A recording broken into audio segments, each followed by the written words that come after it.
G, você e a sua família estivessem na expectativa de irem ouvir Jesus falar, Jesus em pessoa, o próprio Filho de Deus, fazendo milagres, fazendo ali realmente o céu tocar a terra. Não ia ser uma boa expectativa você sair de casa hoje, Jesus vai passar por aqui. Meus irmãos, aqueles homens e mulheres tiveram o privilégio, de ouvir o sermão de Jesus, o sermão da montanha, que é um sermão maravilhoso, que Jesus pregou. Se você já ouviu um bom sermão, pregado pelo Cláudio Duarte, sermãos pregados por pessoas que são conhecidas, o Nicolas, como é que é o nome do David Leonardo, que eles pregam assim, parece que tem um mel, ali, você imagina Jesus, você imagina você ir ouvir Jesus, e você pode fazer isso essa semana, você pode pegar lá Mateus 5, 6 e 7 e ler, e ter um contato com Jesus, porque ele é a palavra, e ele que pregou esse sermão, concorda? Você já ouviu bons sermões, Agora, um sermão de Jesus não é importante? Se ele está na Bíblia, a gente tem que conhecer.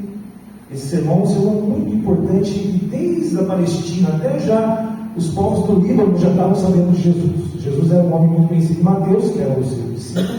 Ele faz questão de escrever isso quase na íntegra. Você vai ver pedaços do Sermão do Monte em Lucas, em Marcos, você vê certos flashes. Mas no de Mateus, esses 3 capítulos, eles trazem praticamente na íntegra. Começa com as bem-aventuranças. Quem conhece, Bem-aventurados, os pobres do Espírito, porque eles verão a Deus. Como é que é o seu Espírito? Está rico ou está pobre? Estou falando de dinheiro, não, porque Jesus está falando exatamente disso nesse texto. A gente se preocupa com dinheiro, mas Jesus fala, não se preocupe com dinheiro. Por quê? Porque o amanhã, não sei vocês, mas o amanhã ele deixa a gente preocupado. Porque o amanhã é desconhecido. Pode ser também o dia depois de amanhã. Essas pessoas vinham porque eles tiveram a chance de ouvir a palavra e falar da palavra. Ou seja, Jesus é a palavra de Deus, viva. E ele estava falando sobre ele mesmo. Então ele estava dizendo mais ou menos isso, É Deus falando a língua dos homens. Saio de manhã e quero ouvir Jesus, porque ele é Deus falando a língua dos homens. Deus está ali, em pessoa. Ele estava vestindo com a nossa roupa. Sabe qual é a nossa roupa? Pele e osso. Deus encarnado, falando com você. Deve ter sido maravilhoso. E naquela época, o que acontecia, os mestres, eles subiam, não era um monte muito alto, é que eles tinham que ficar um pouco mais alto, para o pessoal ficar ouvindo, porque eram milhares de pessoas que já estavam perto de Jesus. Então eles subiam um pouco, perto dele ficaram os seus discípulos, e lá multidões de pessoas estavam ouvindo, e Jesus dizendo essas palavras: vocês querem ser felizes? Sejam misericordiosos. Você quer ser feliz? Mais que feliz? Cuida do seu coração.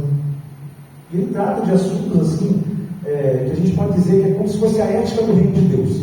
O Sermão do Monte é como você deve viver na terra, nos padrões de Deus e do reino dele, aqui na terra.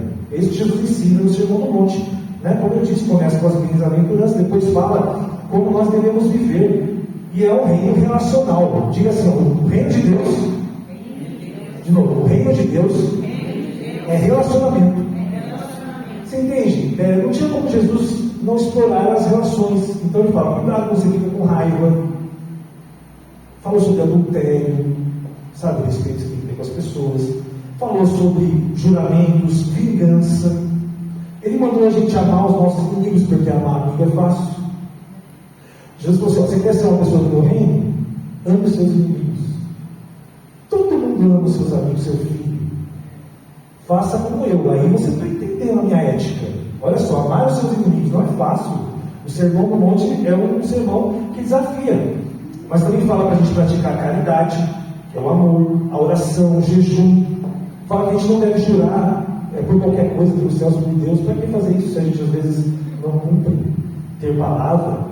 Então esse sermão, ele continua hoje, na minha opinião, inspirando e orientando todas as pessoas que querem viver o padrão do reino de Deus. Quanto mais próximo você e eu estivermos do que Jesus falou, mais nós já estamos vivendo no céu. Amém? E se você está vivendo cada vez mais o padrão do céu, vai chegar um dia que você vai estar no céu com Ele. Amém? Enoque era assim, sabia? Enoque andava com Deus, estava em Gênesis. Ele foi andando, se relacionando com Deus. Chegou uma hora que Deus tomou ele para si. Ele nem experimentou a morte. Ele era tão padrão Deus, ele era tão assim, sabe, tão cidadão do reino. Eu falei, cara, ô Enoque, você imagina você andando com Deus, olha, você falando com ele, de repente você sente seu corpo evitar. De repente você está no céu, no universo, vendo Deus falando, ô Enoque, gostei de você, eu quero, pensando bem, esquece esse negócio, fica já comigo, porque eu amo esse seu jeito de querer se relacionar comigo. Noé, ele escutou a voz de Deus. E ele começou a construir um barco na época que não tinha nem chuva sobre a terra. Por quê? Relacionamento. E ele fala aqui, né, que a gente tem que buscar esse reino e a justiça dele, porque o reino de Deus é justo. Você já imaginou se todos realmente fossem justos nessa terra? Você já imaginou viver uma terra de plena justiça? De você não falar para ninguém, isso não é justo. Que injustiça, essa palavra nem existir. Você vê as pessoas todas bem de vida. Meus irmãos, a gente quer ser bem de vida, mas não era bom que todos fossem bem de vida? Não era bom que todos estivessem com as suas necessidades supridas? E sabe que apenas 20% dos seres humanos têm comida todo dia. 80% sofrem injustiça. Então Jesus sabe, nessa perícope, já ouviu essa palavra, perícope? Perícope é um trecho do sermão, um pedaço. Ele tem início, meio e fim. Eu peguei um pedaço, que é o Mateus 6, 22 a 34. Peguei um pedaço do sermão. Apresenta ali, na verdade, o que Jesus, ele diz que ele olha para o ser humano e ele sabe que nós somos ansiosos. Somos ou não somos? Vou falar hoje de ansiedade, gente. O Brasil, antes da pandemia, já era o país mais ansioso pela OMG, né, que é a Organização Mundial da Saúde, OMS. Nós hoje certamente somos o país com mais ansiedade. O brasileiro vive com o pé amanhã. Sabe? Vive ali com aquele, sabe, com o pé amanhã. E o Sermão do Monte é isso aqui, ó. O Sermão do Monte é um novo prisma para um novo amanhã. Amém, gente? Prisma, o que é isso? Prisma, eu até podia repetir, né, para a Maria explicar, né, Maria? Prisma, coisa de física, né? O prisma é essa figura geométrica que ele é liso, e quando entra um raio, né, que é monocromático, ele separa os cores, então entra de um jeito e sai de outro, certo? Entendeu o que é prisma? O novo prisma, quando a gente fala filosoficamente, é uma nova forma de enxergar as coisas. As coisas vêm para você, mas você filtra. As coisas vêm para você de um jeito, sabe, ó, vem tudo de uma vez para você, mas você tem aquele filtro e depois sai ali algo puro. Deu para entender o que é ter um prisma do reino de Deus? Jesus está falando assim, olha, eu quero que você pegue todas as coisas que estão ao seu redor e que te deixam ansioso, e você filtre isso com a luz do Espírito Santo. Amém? Essa é a nossa, sabe, a gente está aqui no monte, esse cara está até com, ali não é a mão dele, são os pés dele, o cara está meditando. No monte.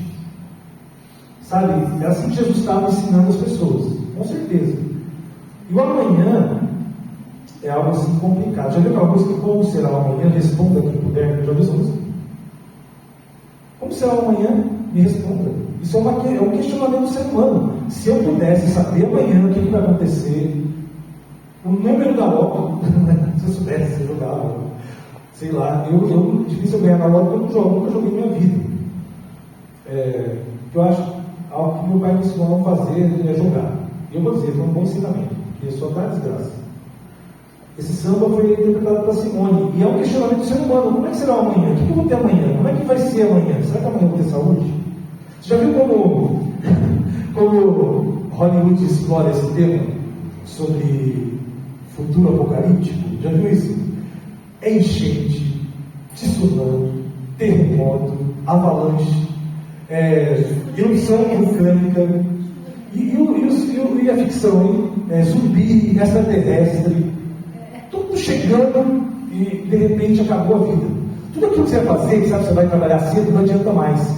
Está destruindo o seu porção, está destruindo. Então você chega lá, Você não consegue nem sair de casa, porque seu carro caiu no meteoro em cima dele.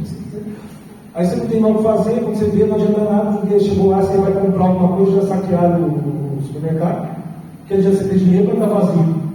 Só que isso não é muito uma coisa distante de nós, né? Eu lembro de um filme que chama Rotina Depois de Amanhã. Olha o estado da liberdade. Já pensou? Gente, esse lugar aí é um lugar alto. Você já foi lá, né? Já imaginou? Se ela estiver desse jeito aqui? Ah, pastor, essa é uma coisa terrível. Você nem vê, né? Mas olha só, vou te mostrar uma coisa. Olha que isso aqui é filme. Não é filme não, gente. Isso aqui é o centro de Porto Alegre. Olha isso daqui, gente. Se você acordasse aqui em Campo Grande uma tragédia dessa, muitas pessoas às vezes acordam, uma chuva torrencial que não parou mais, de repente a coisa vai, olha só, no meio da rua, cara, junto com os carros, levando um rio, que é isso?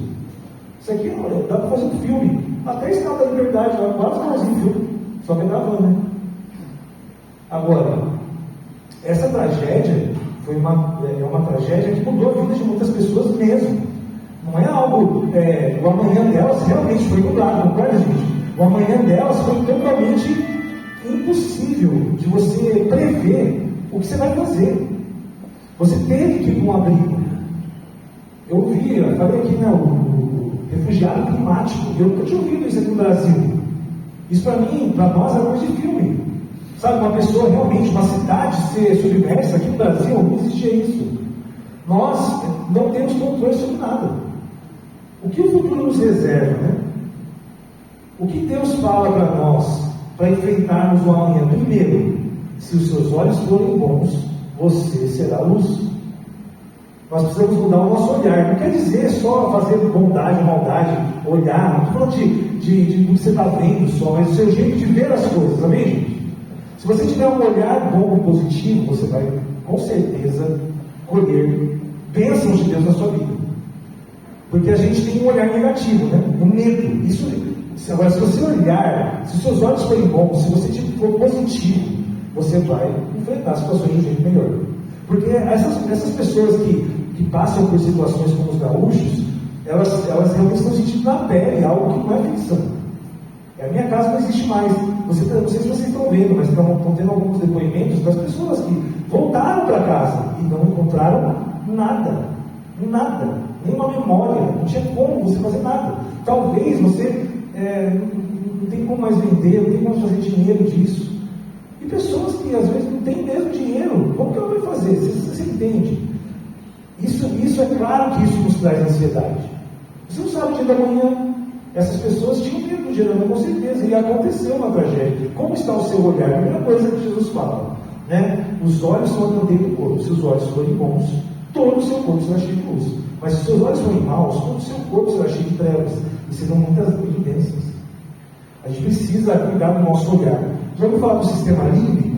O sistema límbico, ele é os olhos ligados ao cérebro. Sabe aquilo que você vê, aquilo que quer comprar? Vou comprar. E aí, agora, se você pensar um pouquinho, sabe, vamos ver aqui na outra loja, você não começa a comprar, né? Você tem que comprar na hora. Até as vendedoras, elas tentam fazer o possível para você não sair da loja, porque você olhou e gostou, né? A Roberta trabalha em loja, não é assim? Se deixar a pessoa, já volta, ela volta, volta. Você tem que fazer ela, isso chama sistema límbico, olhar. Você olha, você quer, mas se você pensar um pouquinho, às vezes você não precisa. É isso que Jesus falou. Toma cuidado com o seu olhar, com o jeito que você considera as coisas. Isso é prioridade? Isso é importante? Isso é realmente necessário? Porque às vezes você vai trazer um problema na sua vida porque você simplesmente decidiu fazer. Então Jesus já começa a mexer nisso aí, os seus olhos, né? E tudo isso que é explorado, né? O próprio comércio, o consumismo, é justamente porque nós somos ansiosos. Então, esses filmes, eles falam e mostram uma coisa muito interessante. Se acontece a tragédia, sabe o que é mais importante? Água e comida. Isso é o que é mais importante, não é o seu carro. O carro está lá, ó, jogado lá. Você percebe que o importante é a comida e você está ali com água. Tanto é que alguns filmes exploram que depois de anos o bem mais precioso não é dinheiro, é a água. Por quê? Porque a água, você precisa para viver. Não tem nada mais valioso que a água. E nós desperdiçamos também, não é verdade? Nós desperdiçamos água. Nosso planeta sofre porque nós desperdiçamos. Os nossos olhos são maus, nossas atitudes são ruins. A verdade é que o problema é que nesses últimos 4 anos, tudo que era de impossível acontecer parece que aconteceu. Concorda comigo? Pandemia, nunca passamos por isso, passamos. Tragédias tipo terremoto no Brasil, enchente no Brasil, guerras. Gente, você imagina um pai que o filho foi numa festa e de repente um terrorista fica com a menina, praticamente 6 meses ficou com a menina lá. Uma menina, sabe aquela menina da moto, assim, que acharam ela agora recentemente? Ela foi, não sei se está com essa imagem na cabeça, a mãe dela estava com câncer. Inclusive a mãe dela faleceu. Acho que ela estava esperando ver pela última vez a filha dela. Mas ela ficou, acho que, sei lá, quanto tempo, desde o começo? 4 meses presa, porque ela foi numa festa. Você acha que, por mais que a pessoa pense que isso poderia ser possível, sua filha vai para uma festa e fica 4 meses sequestrada? Um grupo de 8 meses, né, sequestrado. Olha o que vai acontecer no nosso mundo. A gente não tem razão fictícia, nós já temos uma razão suficiente para ser ansioso. Nós não conseguimos levar isso, né, pela frente. Voltando para a época de Jesus, no texto, a época de Jesus era uma época diferente da nossa, concorda? 2 anos atrás? Gente, qual que era a ansiedade das pessoas? A pessoa tinha que trocar de carro? Não tinha carro. A pessoa tinha que vamos almoçar fora? Não tinha lugar para almoçar fora. Era tudo acontecia em casa. Você tinha que ter filho para trabalhar e você poder plantar e colher. Eles não tinham muita dificuldade, gente. Não tinha roupa de marca. Não tinha Gucci, não tinha nada disso. Era um monte de panos, cada um colocado de um jeito. As mulheres, com certeza, né? Os panos coloridos. Mas, gente, você já viu? As roupas são quase todas iguais. Naquela época de Jesus não tinha razão de ser ansioso. O que Jesus fala? Não sejam ansiosos. Isso quer dizer que mesmo com a tranquilidade de vida que eles levavam, o ser humano era ansioso. O ser humano não escapa disso. Agora você imagina a gente, que tudo, quando você achou que seu celular está bom, lançou o 3.2, o 7.4. A câmera não tem uma, agora tem 2, tem 3, já tem 4, 5 câmeras. No meu celular. Mas no celular só tem 3 câmeras. Gente, no celular não tinha nem câmera, só fazia ligação. Se eu tenho 2 câmeras já é top. Entendeu? Só que a gente está ansioso já com isso. Agora no celular precisa trocar. Carro, tudo isso, a nossa vida, roupa, perfume. Nós somos uma sociedade que cada vez está mais ansiosa, porque cada vez tem mais desafios. Você vai no mercado, você não acha caro R$28 o quilo com mamão papai? Eu acho caro. Gente, não sei o que é isso. Não tem lógica. As coisas estão fora de controle. Hoje você está. E a gasolina? Você já parou para calcular quanto você gasta de gasolina, você que usa carro? Eu lembro quando era 27 centavos o litro da gasolina. Hoje é um custo caríssimo que a gente tem hoje, que está consumindo a gente e consumindo também a nossa saúde.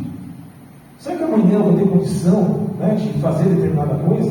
E a gente quer, porque as pessoas voltam e meia quando você está ali. Hoje ainda tem no celular que você fala, que obviamente só coisa de viagem, é um algoritmo. Que isso, coisa do capeta? Você pensa uma coisa, já vê as informações da 21 anos. Tem gente que fala que desligar não sei o que, talvez seja mesmo, mas na época de Jesus não era assim, mesmo assim as pessoas eram ansiosas. Mas Deus fala, começa a olhar as coisas de outro jeito. Você precisa mudar o seu olhar. Eu e você hoje precisamos mudar o nosso prisma. A gente precisa mudar o jeito de olhar a vida para que a gente volte a ter saúde. A sociedade está adoecendo, a gente não está inventando coisa aqui. Nós estamos vivendo talvez um período de mais pessoas hoje tomando remédios de tarja preta, fazendo consultas, suicídios. As crianças estão inseguras. Aí vem Jesus e fala: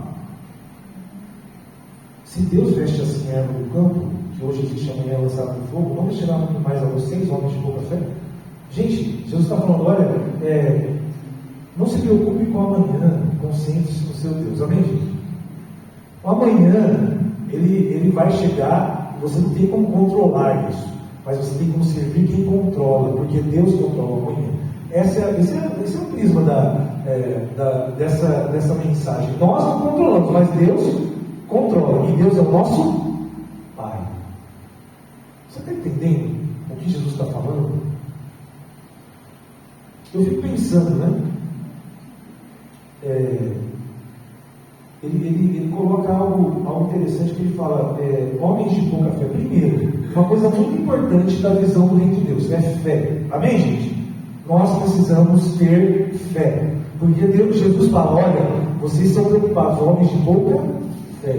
Então você precisa desenvolver. E a fé vem pelo ouvir a palavra de Deus. Quando você está no culto, quando você busca Deus, quando você lê a Bíblia na sua casa, você começa a entender e seus olhos começam a ver as coisas de um jeito diferente. Porque a fé é a certeza daquilo que ainda não existe.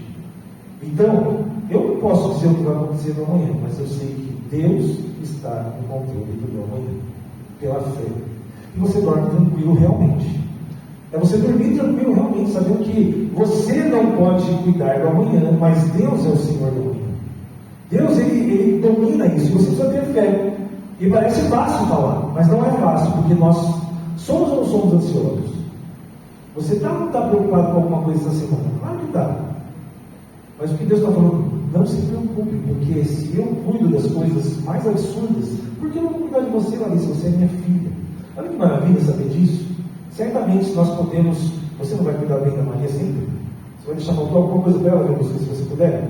Agora, por que você acha que Deus vai deixar faltar alguma coisa para você? Entende? Agora, se ainda que a figueira não floresça, ainda que ela não dê fruto, ainda que não tenha nada nos campos, eu me alegrarei no Senhor. Amém, gente? Porque o Senhor é o mais importante. É a água. Claro que é a água, a comida, mas o Senhor é que me alimenta. Sabe? É Jesus que sacia a minha sede. Essa ótica de encarar a vida vai tirar a sua ansiedade. Não vai tirar os seus desafios, mas vai tirar a sua ansiedade.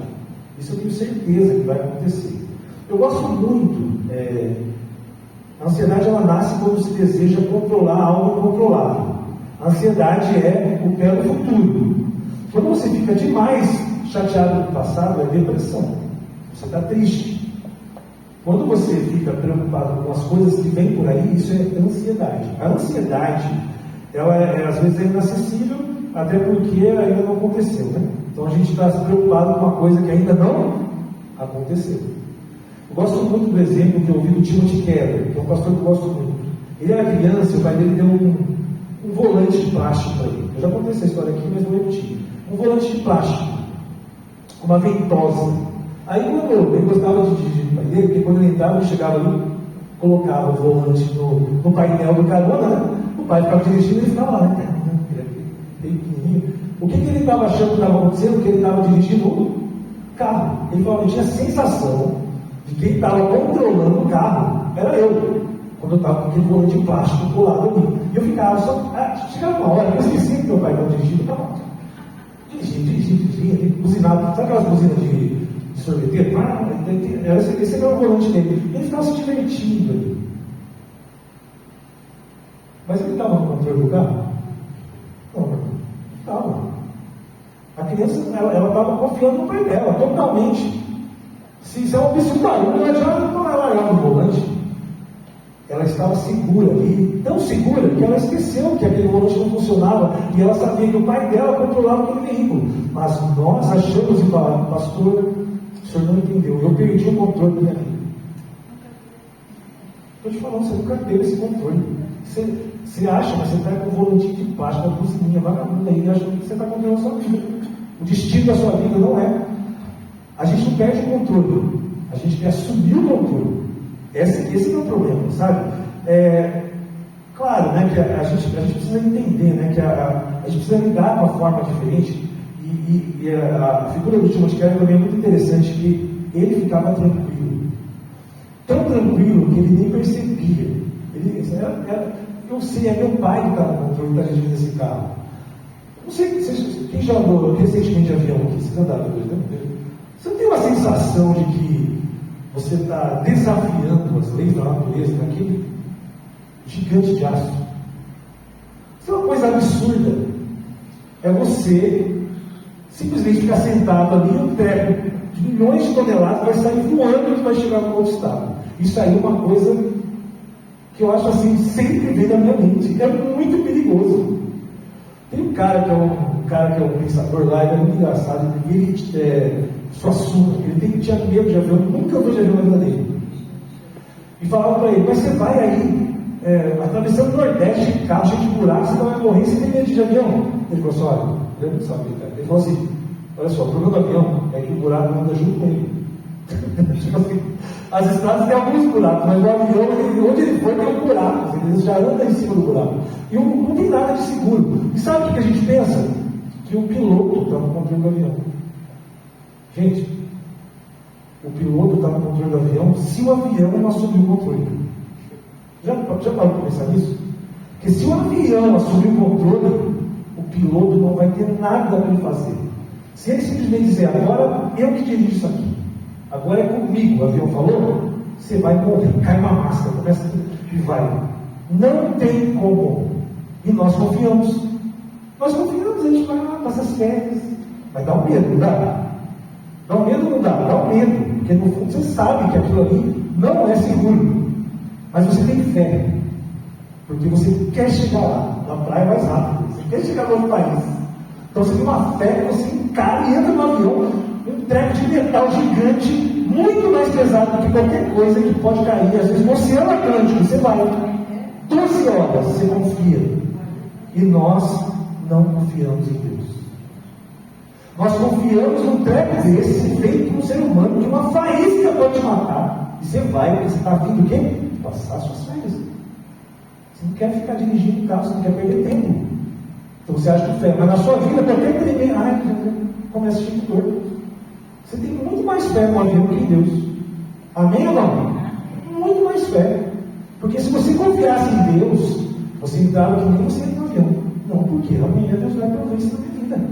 Ué, tem certeza. Por que Jesus fala? Deixe que o amanhã tenha ansiedade. Peraí, o amanhã é vivo para ter ansiedade? Não. O amanhã é o avião, antes. Entendeu? Deixa que o avião se preocupe com isso. Porque eu estou no controle. Quando você entender isso, você vai parar com a ansiedade. Quando nós entendermos essa ótica do reino de Deus, nós não vamos ser mais ansiosos com nada. Por quê? Porque quem controla o amanhã é Deus. E o amanhã se vira com Deus. Ele se vira a você. Enquanto você e eu estivermos nos querendo resolver o problema de amanhã, nós vamos ser ansiosos. Pastor, mas é fácil falar sobre isso. Quero ver se acontece. É verdade mesmo. Mas pode acontecer. Você não sabe o que pode acontecer amanhã. E se acontecer, como que vai estar os seus pés? Nessas coisas que você perdeu ou na rocha que é Jesus? Não é à toa que o Sermão do Monte termina com uma historinha. Tinha um homem que ele construiu uma casa na areia. E as águas vieram sobre a casa. E como ela não tinha base, ela caiu. Esse homem é aquele que ouve as minhas palavras e simplesmente não pratica. Mas ele falou, tem pessoas que constroem a sua casa sobre a rocha. Pode vir a tempestade, pode perder as coisas, mas a casa fica ali. Esse homem é aquele que ouve as minhas palavras e as pratica. Você crê nisso? Amém? Ele fala no versículo 33, buscai primeiro o reino de Deus, e todas as coisas vos serão acrescentadas. Olha o que Isaías fala sobre buscar ao Senhor, que eu estou indo para o finalzinho. Isaías 55, de 6 a 12. Buscai ao Senhor enquanto pode achar. Invocai-o enquanto está perto. Deixe o ímpio no seu caminho e o homem maligno nos seus pensamentos, e se converta ao Senhor, que se compadecerá dele. Torne para o nosso Deus, porque grandioso é ele perdoar. Porque os meus pensamentos não são os vossos pensamentos, nem os vossos caminhos, os meus caminhos, diz o Senhor. Porque assim como os céus são mais altos do que a terra, assim os meus caminhos mais altos do que os vossos caminhos, e os meus pensamentos mais altos do que os vossos pensamentos. Porque assim como desce a chuva e a neve dos céus, e para lá tornam, mas regam a terra, e fazem produzir e plantar, e dar semente ao semeador, e pão que come, assim será a minha palavra que sair da minha boca. Ela não voltará para mim vazia, antes fará o que me abraça, e prosperará naquilo que enviei, porque com alegria saireis, e em paz sereis guiados. Os montes e os outeiros romperão em cântico diante de vós, e todas as árvores do campo baterão palmas. Amém? Busca o Senhor enquanto se pode achar. Olha, eu creio que essa disposição de entender que existe pouco tempo, na verdade é você buscar Deus. Porque, meus irmãos, não tem tragédia maior do que Jesus voltar e você está preparado. Então busque enquanto há tempo, busque e continue olhando as coisas de acordo com o que Jesus fala, até que venha o fim. Porque o fim vai, na verdade, restaurar céus e terra. Mas, meus irmãos, nada que nós vimos até hoje vai ser tão desesperador quanto a vinda de Jesus, para quem não entende o reino. Nada vai ser tão desesperador, porque não tem mais o que fazer. E você vai ter essa consciência de que não há mais tempo. Não tem como voltar a fita, não tem como você... Olha, por isso que ele fala, deixa o índolo, ou seja, a pessoa deixa esse caminho, muda a sua forma de enxergar. Amém, gente? Essa é a minha sua chance. Né? Por isso que ele personifica o amanhã. O amanhã vai se preocupar consigo mesmo. Lança essa ansiedade para Deus, porque é Ele quem está no controle. O amanhã é esse veículo que está sendo conduzido. Mas o amanhã pode ser um carro desgovernado. Certo, gente? O amanhã pode ser um carro desgovernado. Ou pode ser controlado, conduzido. Isso não cabe a nós. O que Jesus ensina é que nós devemos deixar Deus controlar o amanhã e não o inverso. Quando você começar a entender que o amanhã de Deus não é seu, você vai ficar menos ansioso. Você não vai precisar de remédio, não vai precisar de nada para você dormir. Por quê? Porque Deus está no controle da sua vida. Ou não. Fique de pé, meu irmão, minha irmã, nessa manhã.